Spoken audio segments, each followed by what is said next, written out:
حضرت مولانا مفتی سبیل احمد صاحب دامت برکاتہم جو بسم اللہ الرحمن الرحیم الحمد للہ وکفا وسلام علی عباده الذین اصطفى اما بعد فقد قال اللہ تبارک وتعالی فی القرآن المجید والفرقان الحمید اعوذ باللہ من الشیطان الرجیم بسم اللہ الرحمن الرحیم انا نحن نزلنا الذکر وانا له لحافظون وقال تعالی یا ایہا الذین آمنوا اتقوا اللہ حق تقاته ولا تموتن الا وانتم مسلمون وقال النبی صلی اللہ علیہ وسلم الدین النصیحہ او کما قال علیہ الصلاة والسلام۔ صدر اجلاس استاذ الاساتذہ حضرت مولانا عبد القادر صاحب رشادی مفتاحی دامت برکاتہم وعمت فیوزہم، اور اسٹیج پر جلوہ افروز معزز مہمانان اعظام اور علماء اکرام، اور 50 سال کے اس آدھی صدی کے عرصے میں فارغ ہونے والے فضلاء اعظام، علماء اکرام، حفاظ اعظام اور حاضرین جلسہ اور عزیز نوجوان ساتھیوں، سب سے پہلے جب اسٹیج پہ 2 یا 3 افراد بیٹھے ہوئے تھے، میں مغرب کی نماز سے فارغ ہو کر اسٹیج پر آ گیا تھا، لیکن اتنی دیر سے بیٹھا ہوا جو نظارہ میں دیکھ رہا ہوں تو مجھے اندازہ ہوا کہ میرے سامنے جتنے احباب آپ سے مخاطب ہوئے ہیں وہ سب ہوشیار نکلے، اور میں اکیلے ہی بدھو نکلا،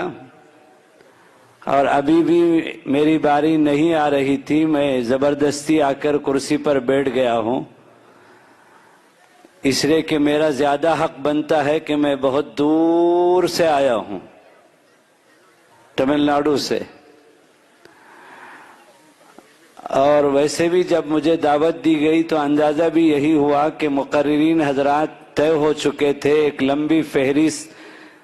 مقررین کی طے ہو چکی تھی، آخر میں شاید میرا نام میرے دوست مولانا جلال الدین نے، کھمم والوں نے لیا، تو میرا نام بھی اس فہرست میں شامل کر دیا گیا۔ لیکن ان سب تکلفات سے ہٹ کر میرے بزرگوں کی تربیت جو میرے ساتھ ہے، اس کے نتیجے میں میرا یہ مزاج ہے کہ اس طرح کے کار خیر میں اپنے آپ کو حصے دار بنانا ضروری سمجھتا ہوں۔ آج کا یہ عظیم الشان اجلاس بانی ادارہ حضرت مولانا عبد القادر صاحب دامت برکاتہم کی طویل جہد مسلسل کے بعد، 50 سال کا طویل عرصہ گزرنے کے بعد، 50 سال کے فضلاء اور ابناء قدیم کے ساتھ ہم یہاں جمع ہیں، اس کا اندازہ ہم نہیں کر سکتے کہ اس اجلاس کی کتنی اہمیت ہے اور یہ اجلاس کتنا بابرکت اجلاس ہے۔ اور یہ اجلاس کوئی سیاسی اجلاس نہیں ہے، یہ کوئی دنیاوی تقریب نہیں ہے، یہ اجلاس خالص دینی اجلاس ہے، اور اس اجلاس کا تعلق کلام پاک سے ہے اور حدیث پاک سے ہے، علماء اکرام سے ہے، حفاظ اکرام سے ہے، تو اس لیے اس کے بابرکت ہونے میں ہم کسی طرح کی شک نہیں کر سکتے۔ جتنے لوگ یہاں حاضر ہیں، کل سے لے کر آج تک یہ اختتامی اجلاس ہے، اخیر میں دعا ہونے جا رہی ہے، اس درمیان میں کالج کے اسٹوڈنٹس کی ایک نشست ہوئی جہاں اس ناکارے کو جانا ہوا۔ بانی ادارہ حضرت مولانا عبد القادر صاحب کے قدیم دوست جناب نذیر صاحب جو طبیعت کی علالت کی وجہ سے شاید نہیں آ سکے،